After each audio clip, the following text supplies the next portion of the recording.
Hello, and welcome to Why Make, the podcast where we talk with artists about why they make, with me, your host, Eric Wolkin.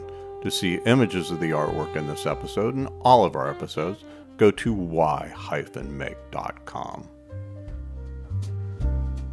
I have always thought that my work is a dialogue, not a monologue. I don't like making work that is a statement. I like that it's obvious that I'm thinking about a lot of things. I'm questioning a lot of things.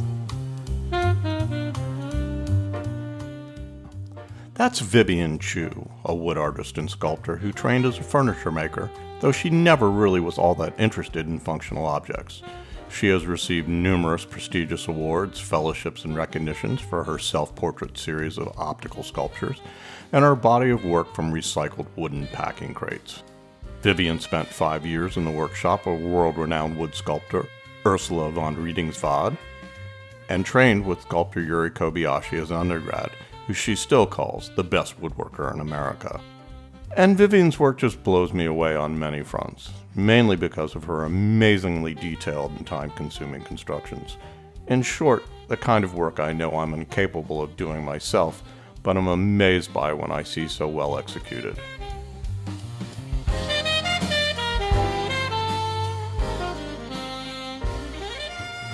Hit me with it. Your first memory of making something. My first memory of making something is very cringe. It was in 12th grade, and it was the very common topic of a 12th grade girl, which is pushing back against standards of beauty.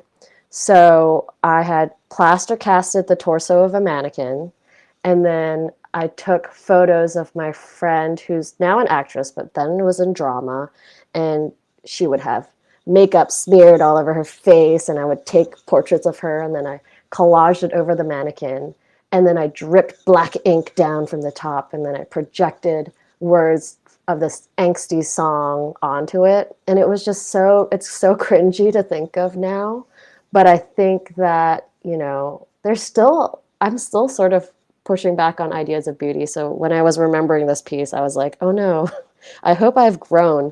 But that was sort of fun.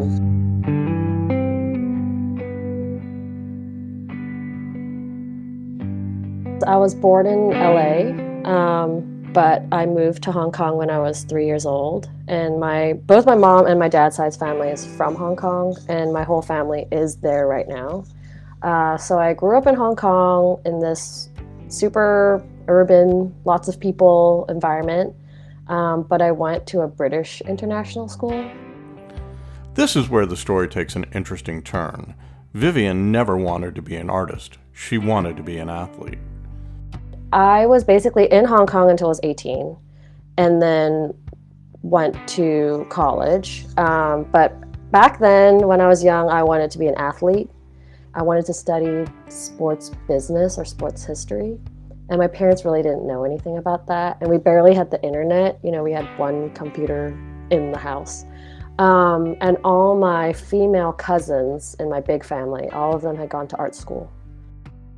And so it was off to art school, specifically the Rhode Island School of Design, or RISD, where her cousins had gone, and her criteria for picking where to concentrate was very precise. And so I just eliminated majors when it came time to choose one. And so I didn't want something that sliced me or burned me or will smash on the ground if I dropped it, or shrunk or expanded, and allowed me to have some level of accuracy. So I went into the furniture program, and my first teacher was Yuri Kobayashi. She was the representation I needed because she was making sculpture at that point. I really wasn't interested in furniture, even though we were required to make furniture projects. And so I would make these sculptural pieces. I made this piece called the Inception chair, which is 10 chairs that you can stack into one and also take apart, sort of like a Russian doll. Couldn't sit on it. Right, they have no seats. And so I just really remember seeing or hearing disappointment when people were interested in purchasing it, that you couldn't sit on it. And so I was just like, I don't want to make things that people sit on. I want to make things that people look at.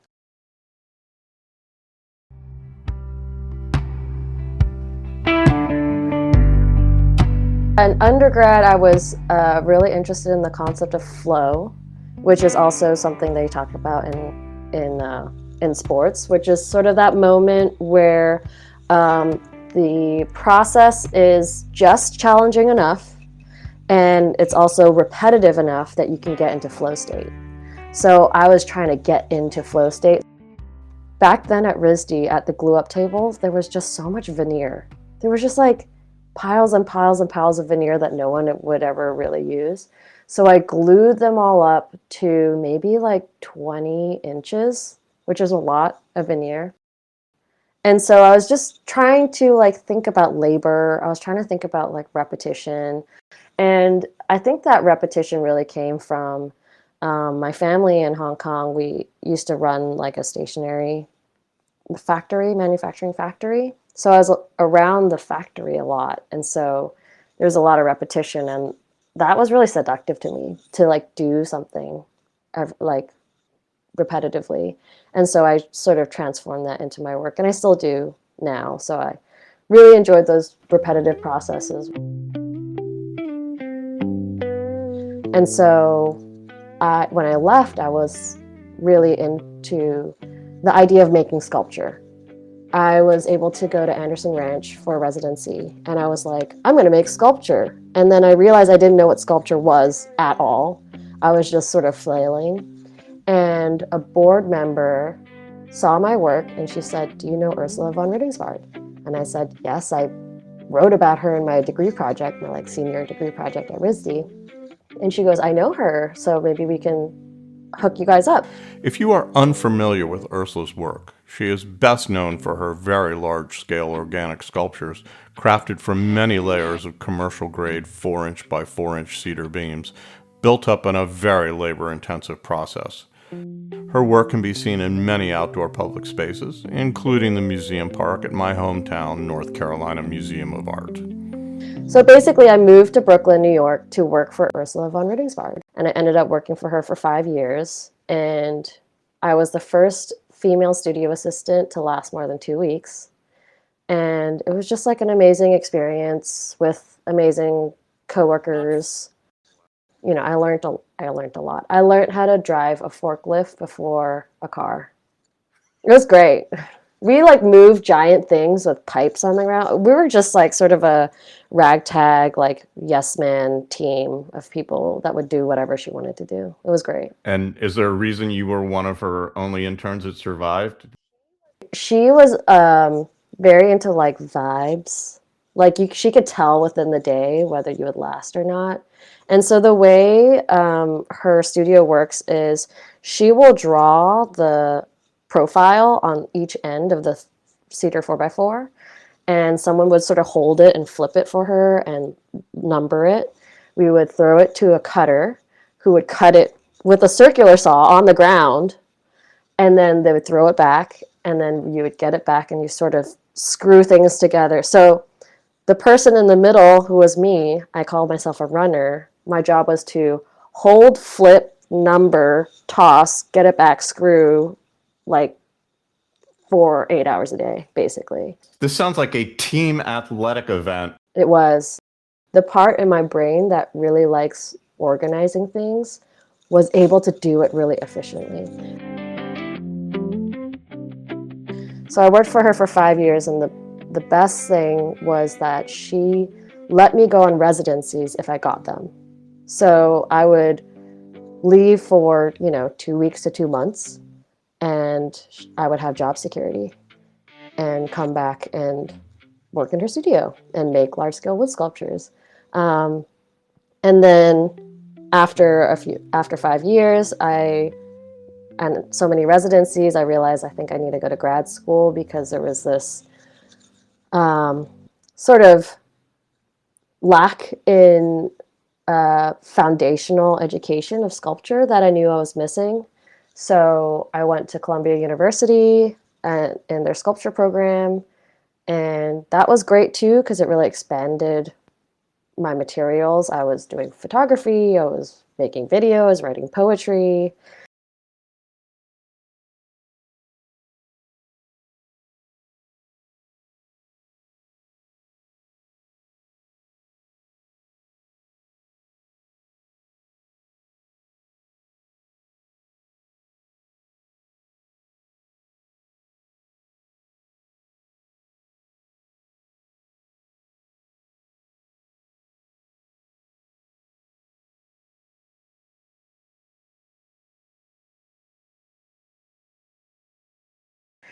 And so when I went to grad school, I was actually in the process of sort of coming out, and it was really, it was confusing, it was difficult. I didn't know if my parents would, my family would accept me. They're all in Hong Kong. And so I was going through a lot of inner turmoil, and I was making these labyrinth maze forms. I would make these like staircase forms, and then everyone would just talk about architecture all the time. They were like, this looks like modernist architecture. And did that bother you? It bothered me because I was like, I'm coming out and this is really hard, and all you guys are talking about is architecture. And so I realized that not the only way, but a way to be more direct was to insert my face, insert my body into the work. So that's sort of how self-portrait series started. So I would do the same technique of sort of cutting shapes out with a bandsaw and layering them and drawing the next shape, but between the plywood, I would have an image of myself. So then I would create this self-portrait that was sort of like undulating and biomorphic and chaotic inside. The repetition is really what has been carrying throughout my work. So one of the pieces I made in grad school was like an 8-foot by 8-foot blanket that I made out of 3/4-inch cubes. I was going through some stuff and I thought, what could take my mind off this thing? And I was like, I'm gonna cut a million cubes and drill 2 million holes. And so a lot of it is just like the way that I find catharsis. But no, I've never been scared of time. I've never been scared of quantity. And I think that's sort of from factory work. It's the thinking that's the hard part for me. So when I had students say, oh, but I have to drill 40 holes, I would say, well, that's a 2-digit number. Come back to me when it's a 4-digit number, because that's a lot.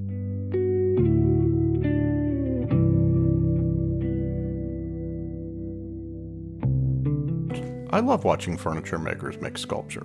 Something about the scale drawings, models, and precision that just gives me goosebumps. And this is the perfect segue to talking with Vivian about her crate vessel series, because she's a sculptor whose approach is very much that of a methodical furniture maker. For this series, she took a huge delivery of flattened, crappy, those are Vivian's words, pine crates to turn into something that was meaningful. So you've done this large series of pieces using this material from Wing on Woe. Wing on Woe, which is in Chinatown in Yes, New York. they're on 26 Mott Street, and they're the oldest continuously operating store in Chinatown, and they are known for selling porcelain ware. And so they would go back to Hong Kong, where their family is from, pick out ceramics, and then ship them back to New York to sell. And back in the day, they would have shipped them in these really crappy crates. And so they DM'd me in 2022 being like, we have these crates, they're really sentimental, we've kept them for generations, like, can you do something with them? And this was out of the blue? It was out of the blue, really. I think if you Google Asian woodworker New York at that time, there might not be that many people. Right, and certainly that many people with background in Hong Kong. But so you received this amazing gift, because some of these crates are, what, 50, 60, 70, 80 years Yeah, old? I mean, they can trace them back to the 80s, I think. And did you hesitate at all once you received this DM? I said, give it all to me. I mean, I felt in the moment that I was again, like the vessel to give these things a new life. Like, I had a connection geographically. I had the woodworking expertise. And so, I thought like I am the person to do. And it really set me off on a different tangent because back then I was doing self-portrait work. I was doing like nude self-portrait optical sculptures that, when you walked around it, it was like talked about perception and things like that. And then this body of work was totally different. It was sort of community based. It was thinking about migration. It was thinking about, the immigrant experience and all these stories. And then it also became about our elders. The crates protected the porcelain as it traveled overseas. Who protected us, who protected, the new generation as, they grew up. I want to get back to the beginnings. You see these crates. They're all uneven, they're full of nails, and I'm assuming you have no idea where you're going. No, and then, like the easy thing was just, well, what if I just turn them into the thing that they held? Which is a really simple idea. Just sort of like when I saw it, I was like, I think, I'm going to turn them into vessels that they held. And then that was just like a. So that was your immediate thought, which makes, because they held vessels, they're going to hold vessels. So you went there almost immediately. Because I didn't know what else to do. I didn't know what else to do with them. So a lot of times I just like go with the first idea, and then if it works, then it works. And if it doesn't, then I move on. And then it was like, how? And there was just like a lot of processes, but the one that I felt most comfortable with was cutting it apart into a million different pieces, because that's sort of my thing, I guess, at this point.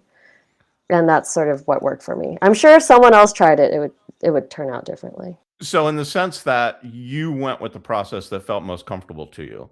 So it just felt natural to take these crates and chop it up. But not just chop it up. You chopped it up in a very organized way so that the markings on the crates actually are an extension of the vessels. They're not just random. Yeah. Even though they were crappy crates, they were precious, they were sentimental. So I didn't want to waste it. And then the stamping is really, part of the patina and part of its, the trace of its journey. So I really wanted to make sure I got the math correct, that the widest part of the vessel is where the stamping should go. So there was a lot of organizing involved, but it wasn't hard. For you.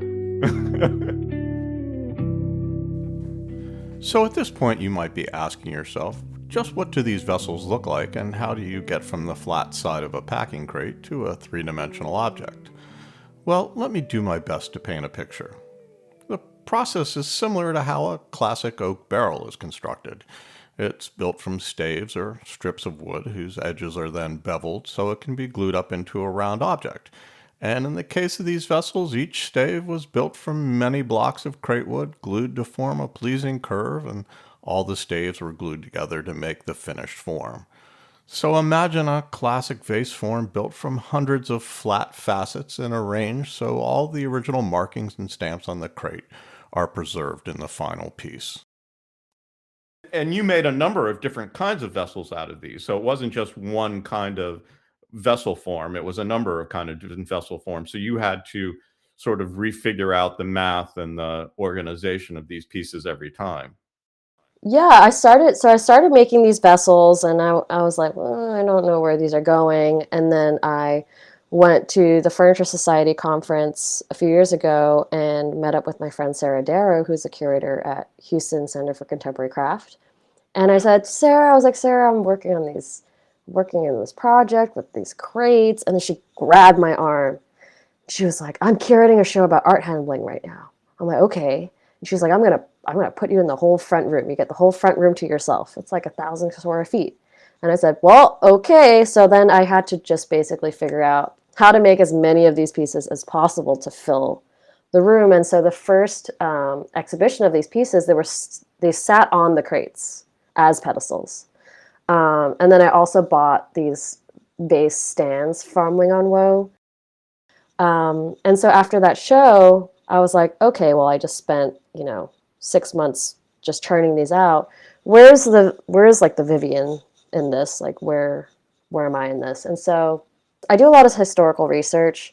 I started researching like imperial collections and then thinking about why things are valued and what things stand the test of time. And then I found these forms. One is the conjoined vessel and one is the revolving vessel, and both are really high value because of the Qianlong dynasty and the imperial kiln master Tang Ying had sort of dropped the quality of the ceramics at that time. And so to regain the honor of the emperor, he said, I'm going to make the craziest ceramics you've ever seen in your life. And so he comes up with the quote unquote most technically advanced ceramics and also the most beautiful. And so I thought, well, wouldn't it be amazing if I could turn the crates, this discarded, hypothetically discarded material, into forms that are deemed the most technically, challenging. So I started making these revolving vessels, and then in the center, the revolving part, I had used like vinyl printed like photographs before, but I was like, I think it should be wood. So I was like, how? And then I'm like, I guess I'll need to learn marquetry. The next iteration of Vivian's crate vessel series are the revolving vessels, which actually have a vessel inside a vessel, with windows or cutouts in the exterior vessel to see what's on the inside. And the interior vessel is inlaid in wood images made in a technique called marquetry, which, true to Vivian, is made from many small pieces of wood veneer assembled and glued together into an intricate picture.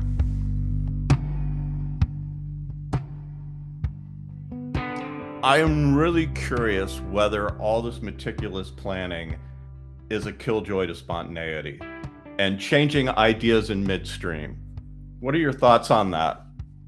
I struggled with that for a long time because I had classmates and professors in grad school who were really just, drill a hole through it and stick a pipe in it, and just tack it to the wall and then rip it apart and cut it in half sort of thing. And I really wish I could do that. And then I remembered thinking, a lot of people can do that, but not a lot of people can do what I do. So maybe I exist in the sphere so that the spontaneous people can have someone to, push up against, and then I could push up against that, and both could exist at the same time. I don't do a lot of work that can be changed midway, but I usually just finish it and then sort of move on. I try to do them as quickly as possible so that I can fail and then sort of move on and then learn from that. But spontaneity is, it's a little hard for me. What's your process look like? You said you don't draw, or you don't enjoy drawing, or you don't draw, or it's both. Right. I mean, a lot of times my ideas are like, well, what if I did that?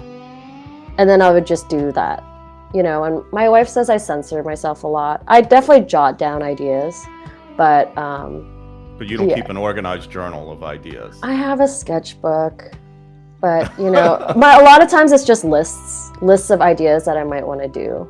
Right. And I have to hold on to, or I have to do them as soon as I can, or else they'll escape me. When I was in grad school, I was just doing ideas quickly. And I was just making, I had the self-portrait, and I was just making, the blanket and the cubes, and at some point the cubes had images on them, and, I was just doing a lot of things that, just to see what would happen. And I remember in grad school, I had made this screen out of laser cut triangles, and I was talking to my professor, John Kessler. I was like, I don't know what it's gonna do. And he was like, well, it's not gonna do nothing. And I always remember what he said, which is, it's not gonna do nothing. That's sort of what propels me, or when I try to, when someone's worried about doing something extremely repetitive or labor intensive, it's gonna do something. It might not do what you want it to do, but it might do something different, and that might be good too. I do believe that we are vessels for ideas. The ideas look for people to make them real. And if you don't do them, it will find someone else to do it. Oh, I like that idea. So that's a wonderful place to wrap it up, Vivian. Thanks for spending the hour and a half with me. Awesome. Thanks for having me. Equal parts inspiration and perspiration, and the never-ending ability to ask, what if? I think is the best way I can sum up Vivian's work. Check out her website at vivianchiustudio.com. And also see her work in person. Her exhibition Twisted is up until August 2026 at the Chautauqua Visual Arts Gallery in Chautauqua, New York, and opening on September 10th, 2026 through March 2027 at the Virginia Museum of Contemporary Art in Virginia Beach, her show From Here. Why Make is a production of Eric Wolkin. This episode was edited with help from Johanna Zorn. You can help support the Why Make podcast by going to why-make.com and clicking the donate button. All donations are tax deductible through our fiscal sponsor, Fractured Atlas, and many thanks to our sustaining donors.